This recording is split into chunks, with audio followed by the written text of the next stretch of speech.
పండగలే high power ఉల్లాసం high power ఉత్సాహం high power ఆరోగ్యం హై పవర్ ఆనందం గుంటూరు వారి XXL మరియు హై పవర్ హార్స్ దేశవాళీ మినపగుళ్ళు బంధాలు అనుబంధాలు మరింత దృఢంగా మరింత బలంగా.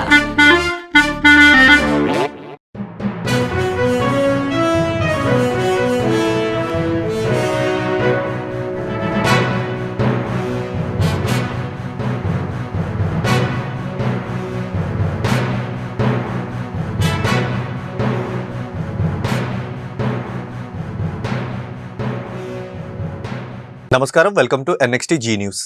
ఈనాటి వార్తలు. రాష్ట్ర ప్రజలందరికీ ముఖ్యమంత్రి చంద్రబాబు భోగి శుభాకాంక్షలు తెలిపారు. పవిత్రమైన భోగి తమ కుటుంబానికి కొత్త వెలుగులు తేవాలని, పాత బాధలు పోయి సానుకూల దృక్పథంతో జీవితంలో ముందుకు సాగాలని మనస్ఫూర్తిగా కోరుకుంటున్నట్లు ట్వీట్ చేశారు. భోగి మంటలలో ప్రజల సమస్యలన్నీ తీరిపోయి భోగభాగ్యాలు కలగాలని ఆకాంక్షించారు. ప్రజల ఆశలు ఆశయాలు తీర్చడానికి ప్రజాప్రతినిధులుగా తాము అన్ని వేళలా తమతోనే ఉంటామని చంద్రబాబు హామీ ఇచ్చారు. తెలుగు ప్రజలందరికీ ఐటీ మంత్రి నారా లోకేష్ భోగి శుభాకాంక్షలు తెలిపారు. భోగి జీవితంలో కొత్త వెలుగులు నింపాలన్నారు. శీతాకాలపు చల్లటి గాలులను చీల్చుతూ వెలిగించే భోగి మంటలు ప్రజల జీవితంలో సరికొత్త కాంతులు తీసుకురావాలని మరియు ప్రజలు తలపెట్టిన ప్రతి పనిలోనూ విజయం సాధించాలని ఆయన ఆకాంక్షించారు.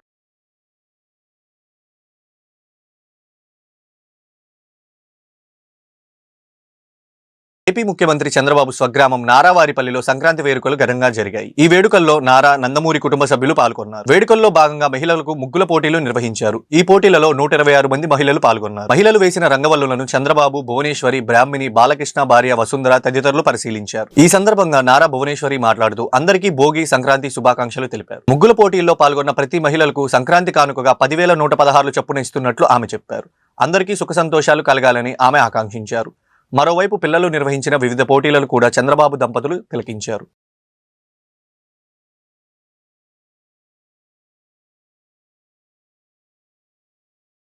వచ్చిన మహిళలు ఈ రంగోలీ కాంపిటీషన్లో, ముగ్గు కాంపిటీషన్లో పార్టిసిపేట్ చేసినందుకు నాకు చాలా సంతోషంగా ఉంది. ఫస్ట్, సెకండ్, థర్డ్ అనేదే కాదు, ఇక్కడ 126 మంది పార్టిసిపేట్ చేశారు. ఈ సంతోషమైన సమయంలో అందరికీ రాకపోయినా కూడా ప్రతి ఒక్క ఇంటికి నేను ముందర ఆలోచించలేదు, కానీ ఇప్పుడు ఇక్కడికి వచ్చిన తర్వాత చాలా కష్టపడి మహిళలు దీంట్లో ఉత్సాహంగా పార్టిసిపేట్ చేసినందుకు ప్రతి ఒక్కరికి 10,116 వాళ్ళ ఇళ్ళకి నేను పంపిస్తాను.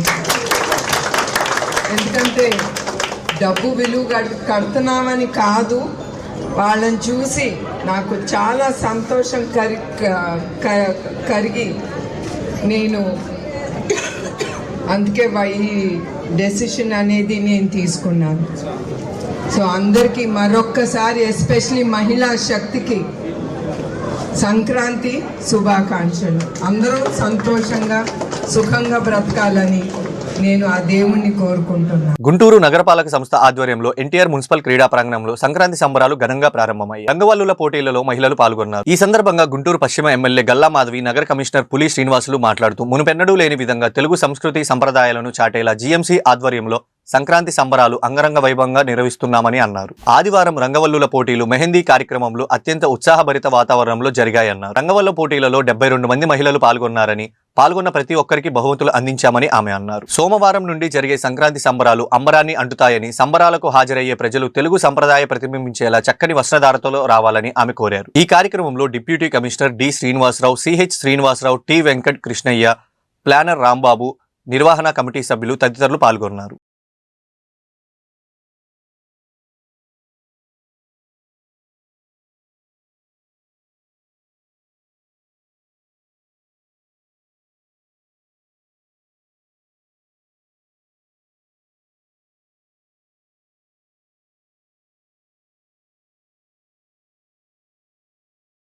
భూమండలంలోనే జరిగే అతిపెద్ద ఆధ్యాత్మిక వేడుక మహాకుంభమేళా ఉత్తరప్రదేశ్లోని ప్రయాగ్రాజ్లో ఘనంగా ప్రారంభమైంది. మహాకుంభమేళకు భక్తులు లక్షలాదిగా తరలివస్తున్నారు. త్రివేణి సంగమంలో పుణ్యస్నానాలకు పోటెత్తారు. 45 రోజుల పాటు భక్తజన కోలాహలంగా కొనసాగనుంది. పుష్య పౌర్ణమి సందర్భంగా తొలి షాహీనాన్లో 1,00,000 మంది భక్తులు పాల్గొన్నారు. భక్తుల కోలాహలంతో త్రివేణి సంగమం దేదీప్యమానంగా వెలిగిపోతుంది. దేశ విదేశాల నుంచి భక్తులు, సాధ్వీలు, సాధువులు తరలి వస్తున్నారు. చంద్రన్న కానుక ఇస్తానంటూ సంక్రాంతి కానుక ఇవ్వలేదు. పెద్ద పండుగ ప్రజలకు రాలేదు. కూటమి నాయకులు దోచుకోవడానికి పండుగ వచ్చింది. పాత బకాయిలు చెల్లించడం గొప్ప విషయంగా ప్రచారం చేసుకుంటున్నారు. 100 కోట్లతో ఖజానా అప్పగించిన చంద్రబాబు వదిలిపెట్టిన 1000 కోట్ల బకాయిలను చెల్లించి సంక్షేమాన్ని కూడా అమలు చేసి చూపారు వైఎస్ జగన్ అని కురసాల కన్నబాబు మాజీ మంత్రి అన్నారు. కానుకని సంక్రాంతికి ఇచ్చేవాడు. ఉప్పులు, పప్పులు, బియ్యాలు ఏదో చెప్తా ఉండేవారు. నేను అడుగుతున్నా, ఏమైపోయింది మీ చంద్రన్న కానుక? మీ పప్పు ఏమైపోయింది? మీ నెయ్యి ఏమైపోయింది? మీ బెల్లం ఏమైపోయింది? ఇది మీ సొంత బ్రాండెడ్ ప్రోగ్రామ్ అని కదా మీరు ప్రచారం చేసుకునేవారు. మీ బ్రాండెడ్ ప్రోగ్రామ్ను కూడా ఈ సంక్రాంతికి ఎందుకు ఇవ్వలేదని నేను అడుగుతున్నా. ఎందుకంటే మొన్న నేను ఒక గ్రామం వెళ్ళా మా నియోజకవర్గంలో.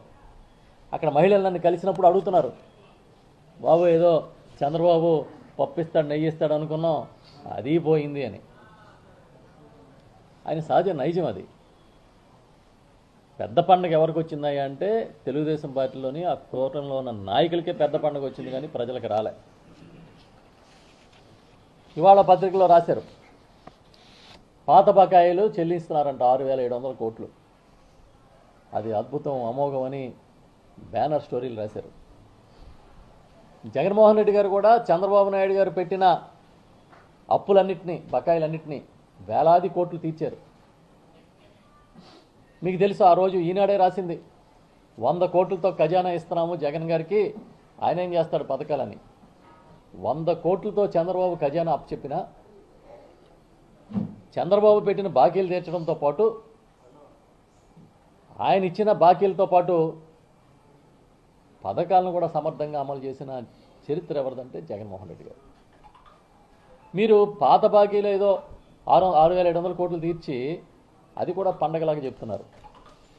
సుమారు 3,000 కోట్ల రూపాయలు ఫీజు రీయింబర్స్మెంట్ బాకీలు ఉంటే ఇవాళ మీరు తీర్చేది ఎంత? ఒక విడత అంటున్నారు 700 కోట్లు. ఆ 700 కోట్లు ఫీజు రీయింబర్స్మెంట్ ఇచ్చాం, పండగ చేసుకోమని. ఈ వార్తలు ఇంతటితో సమాప్తం. తిరిగి మరో బులెటిన్లో మళ్ళీ కలుద్దాం. నమస్కారం.